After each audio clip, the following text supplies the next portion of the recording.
Hello friends, पशुपालक बार बार call करके कह रहा था कि हमारी भैंस कई दिन से बीमार हैं।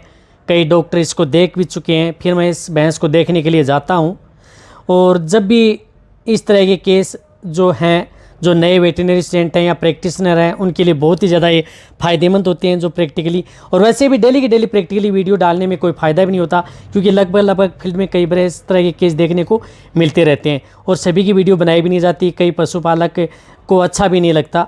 जैसे यदि इस तरह के केस देखने के लिए जाते हैं तो सबसे पहले पशुपालक से हिस्ट्री लें कि आपकी भैंस को क्या बीमारी थी, क्या उसको खिलाया था। बीमारी का मतलब है कि जो डॉक्टर देके गए थे वो क्या बीमारी बता के गए थे और आपने उससे पहले क्या खिलाया था। तो पूरी हिस्ट्री हम लेते हैं पशुपालक से। तो वो कहते हैं कि इसने डॉक्टरों को इलाज भी किया है और कई ऐसे डॉक्टर हैं जो इंजेक्शन यहाँ पर छोड़ के भी गए हैं। वो इंजेक्शन आप देख भी सकते हैं। उनका टेम्परेचर बता रहे थे, कई बुखार बता रहे थे, कई कह रहे थे कि ये खाना पीना कम कर रही है, जुगाली नहीं करती है, इसकी वजह से नहीं खा रही है। कई बता रहे थे कि ये अदर डिजीज़ बता रहे थे। तो मैंने बताया कि कौन से इंजेक्शन ऐसे लगाए थे, तो वहाँ पर पड़े थे इंजेक्शन। तो उनमें इंजेक्शन देखने पर लग रहा है कि एंटीबायोटिक इंजेक्शन लगाया गया। तो उनमें जिस प्रकार से इंटासेप भी है, मिलोनेक्स भी है, कीटोप्रोफेन भी है और प्रेग्नेंट है तो इसलिए इसमें प्रोजेस्टेरोन इंजेक्शन भी है, पेनिसिलिन ग्रुप की एंटीबायोटिक इंजेक्शन भी है। यानी कई तरह के जो एनाल्जेसिक, एंटीबायोटिक, एंटीपायरेटिक इंजेक्शन लगाए गए थे। ये सभी के सभी इंजेक्शन लगाने के बाद में भी ये पशु ठीक नहीं हो रहा था। और तो अब ये क्या दिक्कत हो सकती है। रही बात, ये पशु प्रेग्नेंट भी है 8 महीने का। तो जब प्रेग्नेंट पशु है, इनकी बहुत ही सही और अच्छी तरीके से उनका डायग्नोसिस भी करना चाहिए। सही तरीके से जो नए प्रैक्टिशनर देख रहे हैं, पहले वहाँ पर समय लग जाए, लेकिन यदि आपको अच्छी फील्ड करनी है, फील्ड में यदि आप अपना अच्छा मुकाम हासिल करना चाहते हैं, तो आपको बहुत ही, जिस तरह से मैं कोई भी केस देखने के लिए जाता हूँ उस विधि से यदि आप देखेंगे तो आप ज़रूर फील्ड के अंतर्गत सक्सेस हो पाएंगे। केस ऐसा ज़रूरी नहीं कि आप पूरे दिन भागें। केस लिमिट देखें। पशु यदि आप लिमिट भी देखेंगे, अच्छा रिजल्ट देंगे तो पशुपालक भी खुश होगा। तो पहले पशुओं को जाते ही उन्हें हिस्ट्री ले लें पशुपालक से और फिर उनका सही डायग्नोसिस करें और पशु को अच्छी तरह से बंधवा लें किसी भी पेड़ की पास, या बांधने की और जगह है तो वहाँ पर भी आप उसको अच्छी तरह से बांध लें। क्योंकि वैसे भी भैंस होती है जो बीमार हो लेकिन बहुत ज़्यादा बदमाशी भी करती है। और देखो, जो भी यदि पशु प्रेग्नेंट होता है, प्रेग्नेंट पशुओं की का पहले यह है कि उनका डायग्नोसिस सही होना चाहिए, क्योंकि जच्चा व बच्चा दोनों को स्वस्थ रखना हमारी जिम्मेदारी होती है कि उन्हें कोई इस तरह का कोई साइड इफेक्ट न हो, कोई इस तरह के इंजेक्शन भी ज़्यादा न लगें। तो ऐसा नहीं है कि आप इस तरह के केस में यदि 10-12 इंजेक्शन लगा करके 5 से 10 इंजेक्शन लगा देते हैं, कई बहुत ज़्यादा इंजेक्शन लगाते हैं तो पशु ठीक होता है, ऐसा दिक्कत नहीं है। रही बात ये क्या है कि देखो, टेम्परेचर नोट करते हैं तो सबसे पहले उसको थर्मामीटर को अच्छी तरह से हिला लेना चाहिए ताकि उसका टेम्परेचर है, पहले यदि आपने किसी पशु का टेम्परेचर लिया है तो वही आपको मिलता है थर्मामीटर में, तो वह नीचे चला जाए। थर्मामीटर से तापमान नोट कर लें। और रही बात, ये भैंस है थोड़ा थोड़ा गोबर भी कर रही थी, पेशाब भी कर रही है। तो इस तरह के क्या है कि इसमें हैं जो आपको दिख भी रहा है। थर्मामीटर से तापमान नापने के बाद देखो इस तरह की दिक्कत है। पशुपालक कहता है कि कई पशु जो वेटरनरी डॉक्टर हैं वो देख चुके हैं, टेम्परेचर बता रहे थे। तो उस स्थिति में आप थर्मामीटर से टेम्परेचर नाप लें ताकि आपके अंदर भी कुछ इस तरह की महसूस न हो कि तापमान क्या था। तो जैसे ही उसका तापमान हम नोट करते हैं, जो डिजिटल थर्मामीटर होते हैं वो क्या होते हैं कि अलार्म की तरह बोलना स्टार्ट कर देते हैं जब भी टेम्परेचर नोट कर लेते हैं। टेम्परेचर नोट करने के बाद में आपको दिख रहा होगा कि इसके अंदर का जो टेम्परेचर आया वह 102.8 डिग्री फ़ारेनहाइट आया, जो लगभग नॉर्मल टेम्परेचर है। यानी 101.5 से लेकर के 101 डिग्री फ़ारेनहाइट ऊंचे नीचे भी ये पशुओं का तापमान हो सकता है। तो ये ऐसा नहीं है कि बहुत हाई टेम्परेचर है, नॉर्मल टेम्परेचर है। फिर पशु की रोमन की मूवमेंट नापना जरूरी है। लेफ्ट फ्लैंक से आप रोमन की मूवमेंट नापें। जिस प्रकार से दिख रहा है कि नॉर्मल गोबर भी करती है। जिस साइड में यदि आपको गोबर दिख रहा है वो दूसरे पशु का है, क्योंकि यहाँ पर दूसरा पशु बंधा हुआ था। तो नॉर्मल गोबर भी कर लेती है, पेशाब भी कर लेती है। और इस तरह के केस होते हैं ना, वो लगने में तो ऐसे लगते हैं कि ये ठीक हो जाएंगे, लेकिन ये डिफ़िकल्ट केस होते हैं। पशुपालक कहता है कि थोड़ा गोबर कर रही है, नॉर्मल बिल्कुल भी जो मजल है वो बिल्कुल सूखे नहीं है, रूमन की जो मूवमेंट नापने पर पता लग रहा है कि रूमन की मूवमेंट तो एब्सेंट है, उसकी वजह से ये खाना बिल्कुल भी नहीं कर रही है। तो लेफ़्ट फ्लैंक में आप जो मुट्ठी को बंद करके और आप 2 मिनट ज़रूर रखें, ताकि यदि आपका हाथ, यदि आपको लग रहा है कि मूवमेंट करेगा तो आपका हाथ 2 मिनट में 3 बार इधर उधर होगा। यदि नहीं हो रहा है तो ये देख लेना चाहिए कि मूवमेंट नहीं है। तो इसमें बिल्कुल भी मूवमेंट नहीं थी। और रही बात उसकी, आपको प्रेग्नेंट है तो ये भी देखना होगा कि कहीं ऐसा तो नहीं है कि कहीं पर आरबीसी या ब्लड एनीमिया की कोई शिकायत तो नहीं है।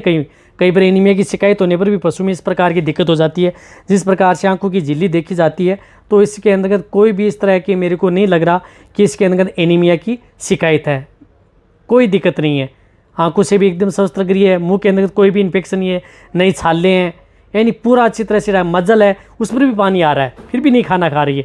कई कहते हैं कि मजल पर पानी आ जाए तो पशु स्वस्थ रहता है, ऐसा नहीं है, बिल्कुल खाना पीना नहीं कर रही है। अब रही बात इसमें इंजेक्शन की, तो कौन से इंजेक्शन इसको लगाए जाएंगे, कौन से इंजेक्शन इसको दिए जाएंगे, उनके बारे में भी आज आपको डिटेल से बताया जाएगा। देखो, सबसे पहले जो मैं इंजेक्शन लगाऊंगा, उसके अंदर इंजेक्शन लगाऊंगा मैं इंजेक्शन टोनोफॉस इंजेक्शन, जो लगाया जाएगा 12 ml। देखो, इस तरह के केस के अंतर्गत इंजेक्शन है वो आपको पहले पशु को अच्छी तरह से वहाँ पर पाल्पेशन करें और फिर आप आराम से उसको इंजेक्शन लगाएं।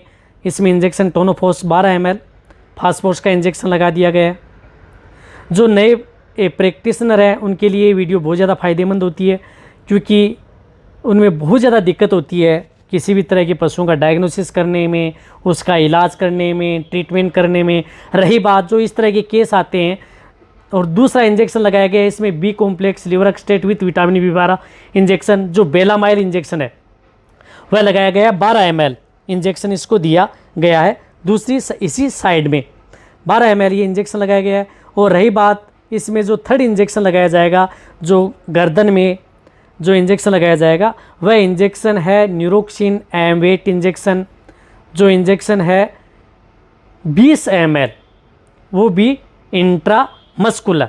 इसमें न तो मैंने किसी को एंटीबायोटिक इंजेक्शन लगाई है, न एनाल्जेसिक इंजेक्शन लगाया है, कोई इंजेक्शन लगाया है फास्फोरस इंजेक्शन, लिवरक्सटेट इंजेक्शन और विटामिन्स, जो मिथाइल कोबालामिन इंजेक्शन, जो मल्टीविटामिन इंजेक्शन, वह इंजेक्शन ही इसमें लगाए गए हैं।